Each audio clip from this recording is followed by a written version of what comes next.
Deuxième partie de la vidéo sur le TCP/IP. Donc on avait vu dans une première partie comment il était possible d'avoir plusieurs réseaux locaux connectés entre eux, d'interconnecter, donc grâce aux routeurs, qui sont des matériels qui permettent de relier plusieurs réseaux entre eux. On avait vu comment une information passe avec toujours le mécanisme Ethernet. Ce qui nous manque, c'est comment cela est possible. Ça veut dire comment ce matériel c'est pour aller vers un réseau et pas un autre. Donc c'est ce qu'on va voir dans cette vidéo. C'est parti.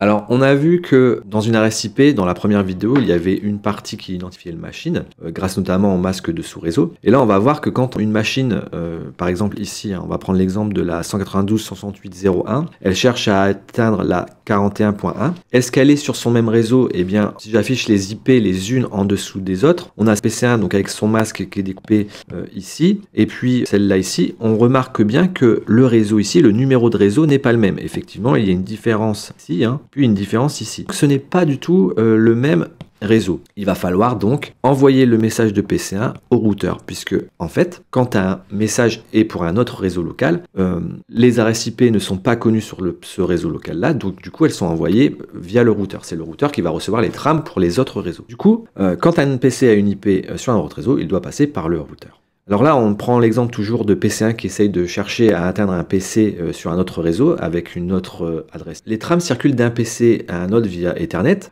entre deux routeurs, en local, mais aussi via Ethernet, comme on l'a vu dans la vidéo 1. Pourtant, on utilise l'IP pour les identifier, la partie réseau et la partie machine. Mais comment nos systèmes sont capables de comprendre qu'une IP, une machine qui est à distance, qui est dans un autre réseau local, pour communiquer avec elle, on a besoin d'une adresse MAC. Quand on fait du développement ou du réseau, nous, on met que des IP, on ne manipule pas les adresses MAC. Pourtant, les adresses MAC sont importants pour pouvoir que les machines communiquent les unes avec les autres. Du coup, quel est le mécanisme qui fait en sorte de repérer cette adresse MAC? Eh bien, c'est l'ARP. L'ARP, c'est le mécanisme qui permet de dire, bah tiens, moi je dois aller atteindre cette IP-là, donc ce réseau-là et cette machine-là, mais comme je dois communiquer machine après machine, j'ai besoin aussi de l'adresse MAC, et du coup, ARP, ça veut dire en gros adresse, résolution, protocole. Et le principe est tout bête. Quand une interface réseau ne connaît pas l'adresse MAC d'une machine, il envoie une trame sur le réseau en disant qui est l'adresse IP 192.168.41.5. Ce message est envoyé en broadcast, ça veut dire en gros que le message est envoyé sur toutes les machines.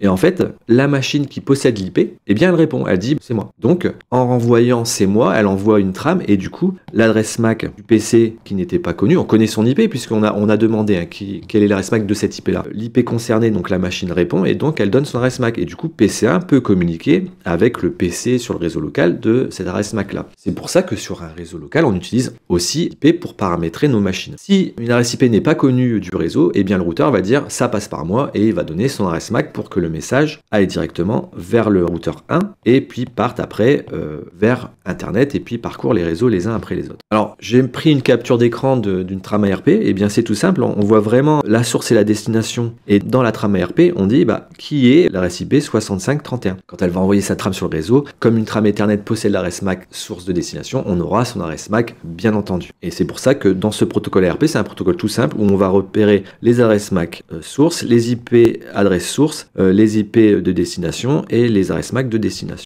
Il existe aussi ce qu'on appelle des ARP gratuits. Donc un ARP gratuit en fait c'est une requête ARP, c'est un paquet ARP qui part sur le réseau automatiquement sans qu'un développeur ou une machine le fasse. En gros ce sont les switches qui font ça. Quand vous branchez un câble RJ45 sur un switch qui va envoyer une trame pour que la machine en question qui vient de se brancher puisse répondre avec son adresse MAC. Ça permet au switch de mémoriser l'adresse MAC dans sa mémoire et de pouvoir plus facilement aiguiller le paquet au bon port plutôt que de donner le message à tout le monde sur le réseau local. Parce que quand c'est un hub, ça envoie le réseau à tout le monde, mais quand c'est un switch, plus performant. Donc dans la partie 4, on va s'occuper du routage. Et là, le routage, c'est pas magique, ça demande certaines techniques, mais vous allez comprendre très vite comment tout ça se met en place et comment ça fonctionne. Donc je reprends l'exemple de mon PC1 ici qui communique avec un PCB. Il ne sait pas du tout où il est, sauf que le PCB il connaît son adresse IP, donc son identifiant réseau et son identifiant machine. Parmi tout le reste du réseau, il y a des routeurs, d'autres machines, et le message va passer par R1 et R2, donc ça on le voit visuellement, mais la machine qui est là, elle n'est dotée d'aucune intelligence, elle sait pas que son message doit faire ça, ça et ça, d'accord? Et en fait, elle sait juste que cette adresse IP 41 n'est pas sur son réseau, donc elle envoie la trame à son premier routeur, ce qu'on appelle le gateway. Quand vous paramétrez Windows, la gateway ou Linux, la gateway, c'est le routeur ou la machine qui est capable de recevoir les trames qui ne sont pas à destination du réseau local. Et donc, comment R1, une fois qu'il reçoit une trame pour une autre adresse IP qui n'est pas sur son réseau, comment R1, lui, sait où partir? Eh bien, en fait, on va utiliser ce qu'on appelle une table de routage. Alors, revenons un peu sur le principe d'un routeur. Le routeur est composé de plusieurs interfaces d'entrée et de sortie. Ces interfaces RJ45, on appelle ça aussi des ports, donc le port numéro 1, le port numéro 2. Imaginons que PC1, hein, qui est ici, est branché sur le routeur R1, donc on dit que ici c'est R1, hein, c'est le routeur de R1. Il est branché sur le port numéro 1 ici, et sur le port 2, 4 et 6, il y a plusieurs chemins. Mais PCB est loin, est très loin, il est sur un autre réseau, il faut parcourir plusieurs autres réseaux pour aller l'atteindre, donc on ne sait pas. Alors sachez que quand une trame arrive dans un routeur, elle est mise dans un tampon. C'est ce que j'ai défini ici.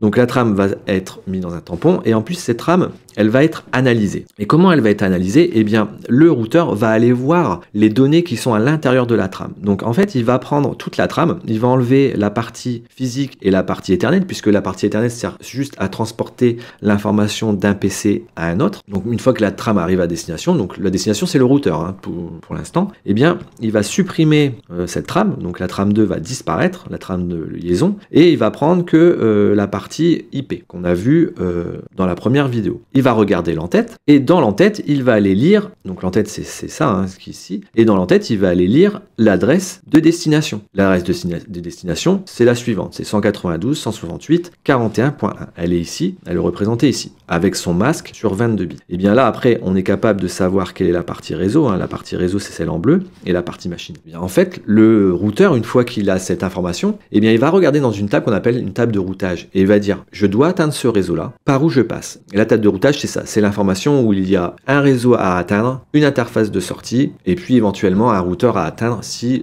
la sortie n'est pas directement reliée au réseau local qui est attendu en premier. Donc ici, on doit atteindre le réseau 192.168.41.0 qui est ici dans la table de routage. Et vous voyez, notre table de routage nous indique qu'il faut partir par l'interface numéro 2. Donc en fait, le paquet, la trame qui est ici en attente va aller dans le paquet de sortie de 2. Et une fois qu'elle est prête à sortir par le port numéro 2, eh bien, elle va être encapsulée avec une nouvelle trame Ethernet, puisque maintenant on essaye de communiquer du routeur depuis un autre routeur ou une autre machine, donc c'est une nouvelle destination. On part dans une nouvelle trame Ethernet et on arrive. Alors si vous voulez, je reprends le schéma d'Alexandre Peremaz, qui est un enseignant espagnol, qui a fait ce schéma-là. Donc c'est un autre schéma pour avoir une explication secondaire. Donc vous avez une trame qui arrive sur un port. Cette trame, elle a une information ici en rouge, c'est Ethernet, d'accord? Une fois que la trame, elle arrive ici, le truc Ethernet est détruit. On n'en a plus besoin, la trame est arrivée, point barre. Par contre, souvenez-vous, dans la trame Ethernet, il y avait un paquet de données. Donc c'est ce que le routeur récupère. Et dans ce paquet de données, vous avez ici ce qu'on appelle, donc je vais le dessiner en violet, une entête IP. Et dans l'entête IP, en fait, il va analyser l'adresse source de destination, donc le réseau à atteindre, et puis il va choisir dans sa table de routage le port de sortie. Donc là, c'était une adresse IP qui devait aller vers ce réseau-là. Du coup, c'est le port 5. Eh bien, il va placer sa trame prêt à sortir dans la pile du port 5. Et pour l'envoyer vers une machine, donc là, on est sur un réseau local, hein, parce que je rappelle, hein, tout est réseau local, le routeur permet juste de les raccorder. Donc comme on est sur un nouveau réseau local, eh bien, il va y avoir une nouvelle trame Ethernet 2 avec MAC source et MAC destination du prochain matériel.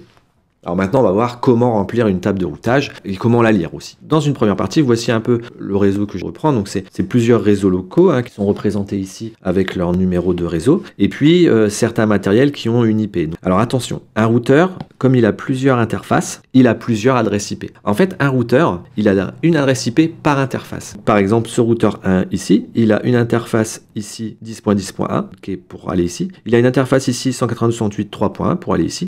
Et il a une interface ici 192.168.0.1. Pourquoi un routeur a plusieurs interfaces avec plusieurs IP? Et bien tout simplement parce que comme il est connecté à plusieurs réseaux locaux, il a besoin d'avoir une adresse IP dans chacun de ces réseaux locaux, tout simplement. Alors, première étape, on doit lister tous les réseaux à atteindre. Donc on a une cartographie ici, et je vois que j'ai ce réseau-là à atteindre, ce réseau-là à atteindre, ce réseau-là à atteindre, ce réseau-là à atteindre, ce réseau-là à atteindre. C'est une étape très simple, donc ici, je vois bien, je vais lister tout mon réseau. Notez bien la petite particularité, le réseau réseau 0.0.0.0.0. Dans une table de routage, vous ne pouvez pas lister tous les réseaux qui existent dans le monde. C'est pas possible. Du coup, vous listez les réseaux que vous connaissez, les réseaux à atteindre à proximité de vous. Et quand vous ne savez pas par où passer, vous avez un réseau particulier qui s'appelle le 0.0.0. C'est une interface qui va être connectée à ce réseau. Et en gros, chaque fois qu'il y aura une trame qui arrive pour un réseau qui n'est pas connu de la trame de routage, eh bien cette trame va partir directement dans le réseau 0.0.0, donc dans l'interface qui est associée à ce réseau. C'est une adresse par défaut. Ensuite, deuxième partie. Une fois qu'on a fait ça,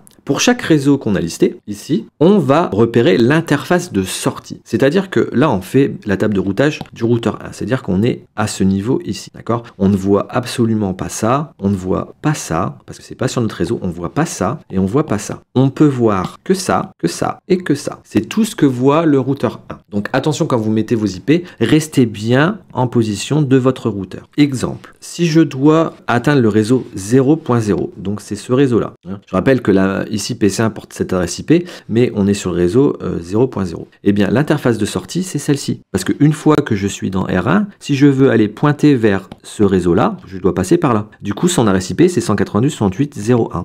Donc l'interface de sortie, c'est, je note, 192.168.0.1. Voilà. Et puis, du coup, vous faites ça pour tous les réseaux à atteindre. Et du coup, dans les interfaces, vous ne pouvez avoir que les IP qui sont les IP de sortie du routeur. Vous ne pouvez pas avoir des IP qui ne font pas partie du routeur. Vous pouvez mettre pause sur la vidéo et faire les autres interfaces pour voir si vous comprenez ce qu'on raconte, mais voici le résultat. Pour le réseau 10.10.10 qui est ici, eh bien je dois sortir par ici. Et si par exemple c'est un réseau qui est loin, c'est-à-dire le 2.0 ici, si je dois sortir pour aller sur ce réseau-là, le 2.0, eh bien je dois passer par là. Mais je peux aussi passer par là. Donc là j'ai deux solutions. Moi j'ai pris la 10.10.1, je dis je passe par ici. C'est ce qu'on appelle les règles de routage, c'est-à-dire que vous allez voir sur internet, il peut y avoir plusieurs chemins possibles. En fait, un routeur, il existe plusieurs routes pour un même réseau parce que, regardez, si ce réseau-là est touché, ça commence à saturer, et ben on peut repasser par ici. C'est pour ça que, par exemple, si vous demandez une vidéo YouTube, il y aura des vidéos qui vont passer ici, et puis des paquets de votre vidéo qui vont passer ici, et puis à la fin, il va falloir tout remettre. Ça, c'est TCP qui s'en occupera dans une prochaine vidéo. Troisième étape, si un réseau est derrière un autre routeur, il faut indiquer la passerelle. Je reprends l'exemple du 192.168.0.2. Vous avez vu que le réseau à atteindre est ici. Or, moi, mon interface de sortie, je la mets ici. D'accord? La 10.10.10.1. Eh bien, il faut que j'indique que pour aller vers ce réseau-là, je dois passer par un autre routeur, par ce routeur-là. Donc, je vais noter 10.10.10.2. Le routeur 1 est dit. Attends, je suis sur un autre réseau local, j'arrive en 10.10.1, mais c'est toujours pas ce réseau-là que je veux, c'est un autre réseau local. Donc je dois passer par un autre routeur. C'est ce qu'on appelle la passerelle. Donc on doit indiquer l'adresse IP du routeur. Mais attention, vous devez indiquer l'adresse IP du routeur dans le même réseau local que lui. Parce que je rappelle que R1 ne voit que ces machines-là. Il n'en voit pas d'autres. Voilà, il voit pas celle-là, il voit pas celle-là, il voit pas celle-là, il voit pas celle-là, il voit pas celle-là. Voici la réponse des différentes passerelles associées pour les règles de routage que j'ai fait dans cet exemple. Alors, la mise en pratique, l'exemple typique, c'est que je vous demande de faire la table de routage du routeur 2 pour tous les réseaux qu'il y a dans cette cartographie, plus les réseaux qu'on ne connaît pas par défaut pour aller vers le web. Donc j'ai bien indiqué que le web était là. Donc en exercice 11, c'est le même exercice, mais là je vous demande de donner pour R4,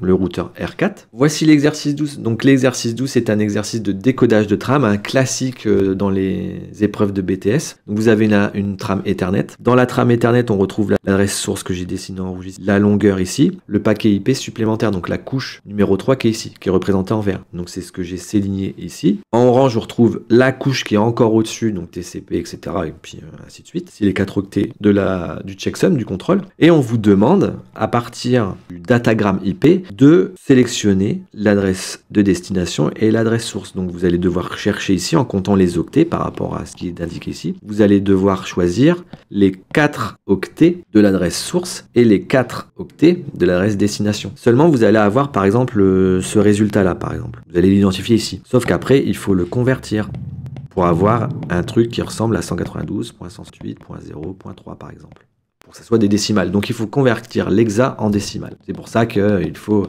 avoir bien saisi la vidéo sur le binaire et l'hexadécimal. Donc dans la première vidéo, l'adresse était 64 ici, c'était bien une adresse de réseau, donc la réponse était oui. Je vous demande, est-ce que l'IP 192.168.65.0/23 est-elle une adresse de réseau? Et là, vous allez refaire le calcul, remettre le masque en dessous, décomposer l'IP, remettre le masque en dessous, séparer et vérifier les bits qui sont dans la partie machine et vérifier si c'est une adresse de broadcast de réseau ou de machine, et vous verrez qu'il y a un piège que vous ne pouvez pas découper comme ça, puisque le 23 bits, ça fait découper ici à peu près. On ne peut pas découper le 65 en plein milieu. Il faut décomposer l'IP et mettre le masque en dessous. Et la prochaine étape du réseau, ça sera d'étudier les protocoles TCP et UDP qui se situent au niveau de la data du paquet IP. En fait, vous verrez qu'on va étudier le TCP qui se trouve ici exactement dans la data. À une prochaine.